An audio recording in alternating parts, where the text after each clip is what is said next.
بسم اللہ الرحمن الرحیم۔ سورۃ النساء تعارف۔ یہ سورت حضرت صلی اللہ علیہ وسلم کے مدینہ منورہ ہجرت فرمانے کے بعد کے ابتدائی سالوں میں نازل ہوئی اور اس کا اکثر حصہ جنگ بدر کے بعد نازل ہوا تھا۔ یہ وہ وقت تھا جب مدینہ منورہ کی نوزائیدہ مسلمان ریاست مختلف مسائل سے دوچار تھی۔ زندگی کا ایک نیا ڈھانچہ ابھر رہا تھا جس کے لیے مسلمانوں کو اپنی عبادت کے طریقوں اور اخلاق و معاشرت سے متعلق تفصیلی ہدایات کی ضرورت تھی۔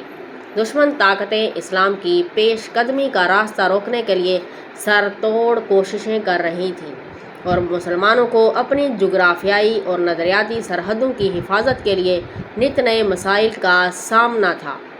سورہ نساء نے ان تمام معاملات میں تفصیلی ہدایات فراہم کی ہیں۔ چونکہ ایک مستحکم خاندانی ڈھانچہ کسی بھی معاشرے کی بنیاد ہوتا ہے، اس لیے یہ سورت خاندانی معاملات کے بارے میں مفصل احکام سے شروع ہوئی ہے۔ چونکہ خاندانی نظام میں عورتوں کا بڑا اہم کردار ہوتا ہے، اس لیے عورتوں کے بارے میں اس سورت نے تفصیلی احکام عطا فرمائے ہیں اور اسی لیے اس کا نام سورہ نساء ہے۔ جنگ احد کے بعد بہت سی خواتین بیوہ اور بہت سے بچے یتیم ہو گئے تھے، اس لیے سورت نے شروع ہی میں یتیموں کے حقوق کے تحفظ کا انتظام فرمایا ہے اور میراث کے احکام تفصیل سے بیان فرمائے ہیں۔ زمانہ جاہلیت میں عورتوں کے ساتھ طرح طرح کے ظلم ہوتے تھے، ان مظالم کی ایک ایک کر کے نشاندہی کی گئی ہے اور معاشرے سے ان کا خاتمہ کرنے کی ہدایات دی گئی ہیں۔ نکاح و طلاق کے مفصل احکام بیان کیے گئے ہیں اور میاں بیوی کے حقوق متعین فرمائے گئے ہیں۔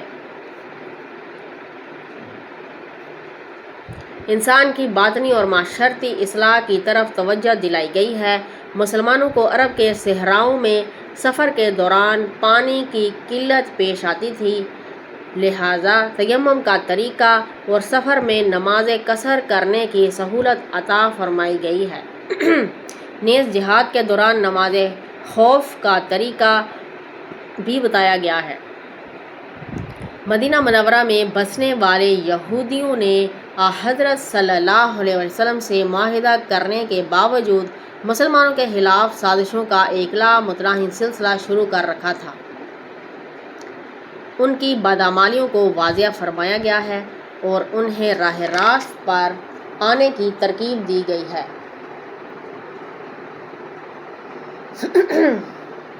ان کے ساتھ عیسائیوں کو بھی خطاب میں شامل کر لیا گیا ہے اور انہیں تثلیث کے عقیدے کے بجائے خالص توحید اختیار کرنے کی دعوت دی گئی ہے۔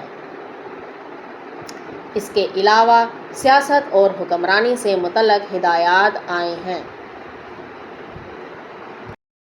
منافقین کی بدعمالیاں بھی واضح کی گئی ہیں۔ جہاد کے احکام بیان کر کے منافقین کی ریشہ دوانیوں کا پردہ چاک کیا ہے۔ قتل کی سزائیں مقرر فرمائی گئی ہیں۔ جو مسلمان مکہ مکرمہ میں رہ گئے تھے اور کفار کے ہاتھوں مظالم جھیل رہے تھے، ان کی ہجرت کے مسائل میں زیر بحث آئے ہیں۔ اسی دوران بہت سے تنازعات حضرت صلی اللہ علیہ وسلم کے سامنے فیصلے کے لیے لائے گئے۔ ان کے فیصلے کا طریقہ آپ کو بتایا گیا ہے اور مسلمانوں کو آپ صلی اللہ علیہ وسلم کا فیصلہ دل و جان سے قبول کرنے کی تاکید کی گئی ہے۔ توحید کی اہمیت واضح کی گئی ہے۔ خاندانی نظام اور میراث کے بارے میں صحابہ کرام نے حضرت صلی اللہ علیہ وآلہ وسلم سے متعدد سوال پوچھے تھے، ان سوالات کا جواب دیا گیا ہے۔